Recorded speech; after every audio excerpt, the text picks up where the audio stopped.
A child, too young for the muscles that form his frame, soared through the air, as if shot from a circus cannon. His small but resilient back slammed with frightening force against an unwavering tree. Sliding down to the earth beneath him, the boy didn't even have the time to rise again before another figure, of much slighter stature and age, followed suit with the boy's previous actions. Mason, what the heck?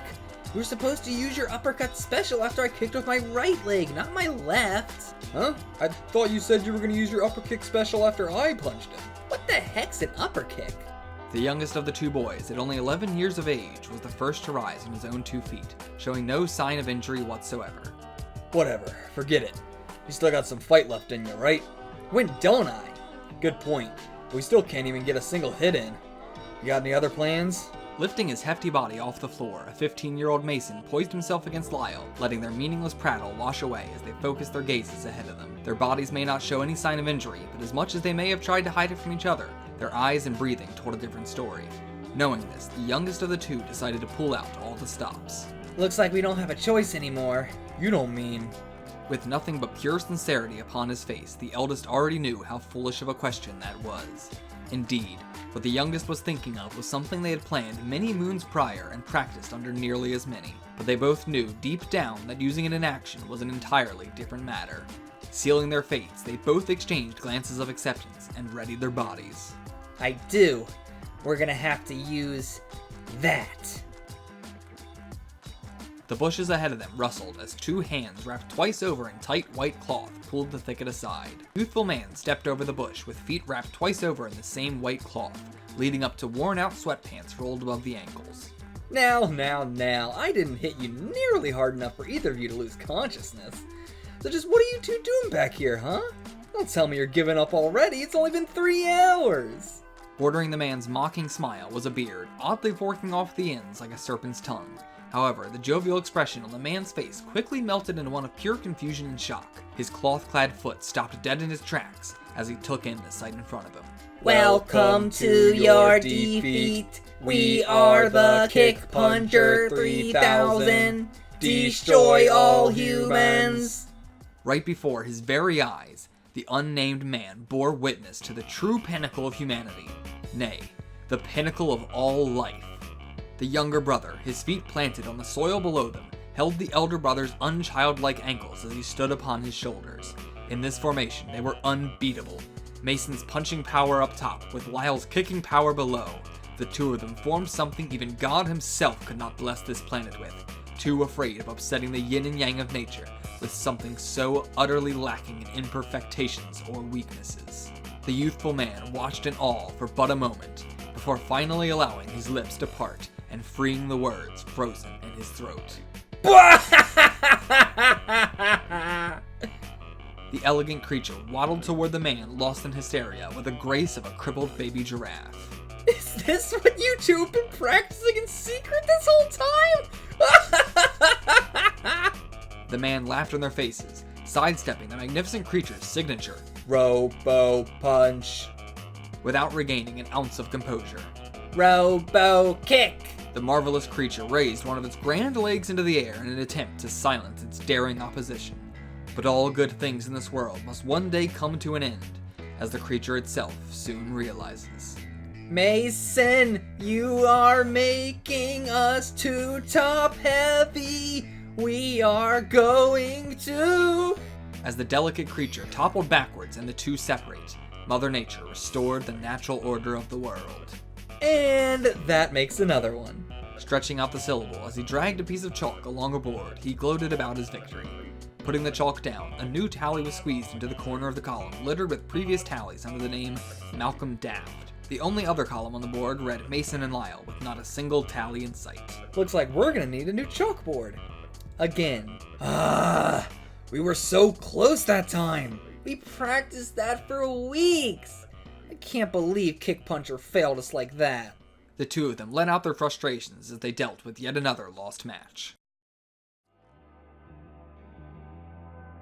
Bickering the entire way, the three marched down the cobbled roads of East Maple Island in search of food to fill their empty stomachs. I'm just saying, you know, you kiddos sucked this morning. You didn't even get in a single hit that time. I told you it's 'cause we haven't eaten yet. Yeah, we were just tired. After we eat, we'll definitely kick your ass, old man. I thought Lyle was the kicker. Oh, shut up, old man. Furrowing his brow in annoyance at this repeated phrase, Malcolm slowed his pace as to face Mason while they continued walking. And what's with this old man stuff? Since when did you stop saying dad? Don't worry, I still love you, Dad. Hey, I didn't say I don't. Don't what? Mason's face turned a shade of red brighter than the maple leaves surrounding them. His answer came in a tone almost inaudible to a normal person, but the ears of a father, however weak, would undoubtedly pick up the words soon uttered, no matter the decibel level. But I don't love you. Ooh, he said it! He actually said it! Shut up!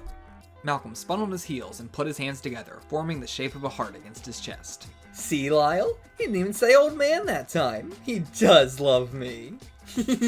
I didn't know you were such a softie, Mason. Mason lurched after Lyle, who was in turn running in circles around Malcolm, childishly squealing.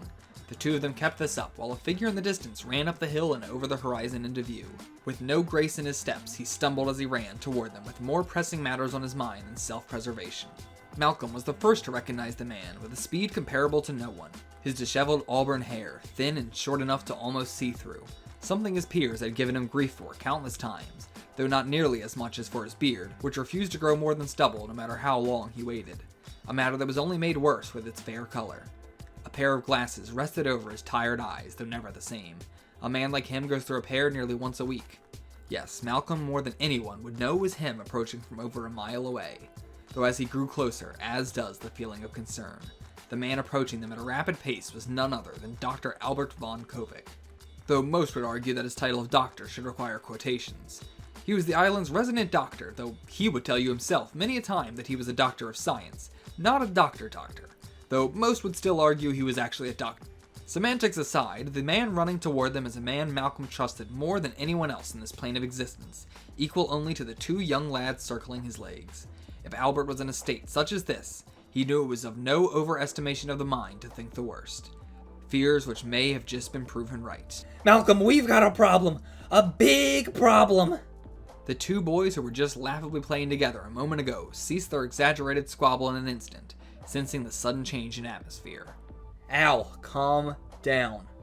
What is it? Bent over, with his hands resting on his knees, he caught his breath as he finally reached the three of them. Malcolm, seeing the grave expression on his face up close, slowly and nearly subconsciously moved the children around his legs and behind him. After catching his breath, or at least enough to carry the conversation further, the doctor straightened his body and grasped Malcolm's shoulders. Malcolm, it's the law. They're here. Even fearing the worst and expecting it wholeheartedly, when he heard the words himself, he could not stop the color from leaving his face in a matter of seconds. Malcolm! I know! What the hell are they doing here? Are you sure they know? It could just be, I don't know, it could be something else. There's no way to know 100%, but they have a goddamn knight on board, Malcolm! What would a knight be doing at East Maple? A cold sensation spread ever so slowly over Malcolm's body, from the very top of his scalp to the very tips of his toes. Then again, and again, a sensation that never seemed to end. Seconds seemed like minutes, but his body felt too frozen to move or speak. Where to even begin the questions? As he tried to defrost his brain, he brought his eyes back up into the terrified, tear-filled, and wildly shaking pupils of the man in front of him. The other man's lips shook with nothing but pure desperation as he opened his mouth, piling all his years' worth of trust, devotion, and love into his words. Malcolm, please, if they find my work... The moment Albert's words reached his ears, Malcolm's nerves didn't even have the time to calm down. His frozen nerves shattered, instantly replaced with new ones that could boil the sun upon touch. Al, we will overcome this, just like we always have. Trust me. Malcolm turned toward the two youths behind him, both looking noticeably unnerved. The corners of his lips stretched up as he donned a smile and pushed himself to act natural. Looks like we're gonna have to postpone that rematch, kiddos. Al's gonna take you two back to our secret spot for now, alright? We're going to the treehouse? That's right. But remember what I said. The treehouse is special. It's a secret spot only us four here can know about, okay? Don't go into town until I get back, and don't let anyone find our secret spot. Alright? Isn't this why we've been training? You said it was to protect ourselves against any bad people. Whatever you're helping Al with, we can help too. Me and Lyle will kick their asses too. Mason raised his dukes as if in a fictional brawl, demonstrating his ass-kicking abilities. Lyle pumped his fist into the air as he agreed. Yeah, what do they want with Al's work anyway? He's a terrible doctor. I'm standing right here. Malcolm crouched down and leveled his face with theirs, though it was a bit difficult with the size difference of the two kids. Hey, come on now. What did I tell you? You're not strong enough yet. Until you can beat me, you're not allowed to fight alongside me. But... No buts. There will always be a next time. Malcolm leant forward and wrapped his arms around the two of them. He pulled them closer, with their heads resting on his respective shoulders. With his face now behind them and out of vision, he let his calming face fade away as his nerves began to boil once more. His eyes narrowed, his brow wrinkled, and his mouth formed an intense scowl. There's always a next time.